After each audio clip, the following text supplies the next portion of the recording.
Hello guys, pag-usapan lang natin si Daniel Padilla at Kyla Estrada. Ayon kasi sa bali-balita, Kyla Estrada at Daniel Padilla uling magkasamang nag-shopping. Ayon pa sa karagdagang bali-balita, meron daw nagsabi na kung saan slighted sina Daniel Padilla at Kyla Estrada sa isang store.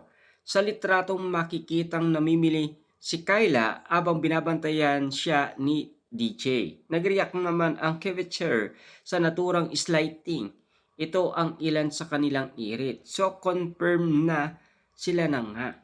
Yun kasi ang sinasabi ng iba. Ayon naman sa iba ay pinagsa-shopping ni DJ si Kyla. Iba rin. Ayon pa sa iba, special talaga kay DJ si Kyla Estrada. Sinasamaan pa sa shopping. Ano pa ang resibo ang kailangan? Totoong totoo na yata ang nangyayari sa kanilang dalawa. Ayon naman sa iba, hoping the best for them. Yan kasi ang mga sinasabi ng iba. Ang sinasabi naman ng iba, mukhang in love na talaga si Daniel Padilla kay Kyla Estrada.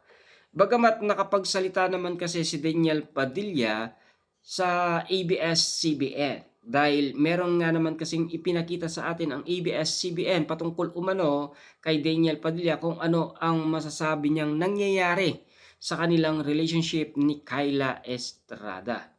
Siyempre, pinagkaguluhan ng iba't ibang mga netizens ang patungkol umano sa sinasabi ni Daniel Padilla. Ayon kasi sa ABS-CBN News, ayaan na nating mangyari ang mga mangyayari. Tugon ni Daniel Padilla na matanong sa estado ng relasyon nila ng incognito co-star niyang si Kyla Estrada.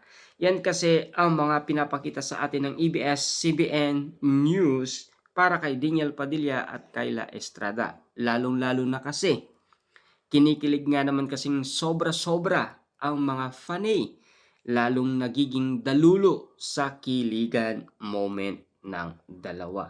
Lalong-lalo na kasi, in love na daw talaga si Daniel Padilla kay Kyla Estrada. Yan kasi ang mga napapansin nila at nakikita na ginagawa ng dalawa. Super kilig nga naman kasi ang kapansin-pansin nga naman kasi nangyayari sa dalawa. Bagamat ang iba hindi naniniwala dahil hanggang love team lang daw yan, hanggang kilig lang daw yan, hanggang sweetness lang daw. Yun kasi ang nakikita nila kahit may harutan at kulitan nangyayari na nakikita natin ginagawa umano ni Daniel Padilla.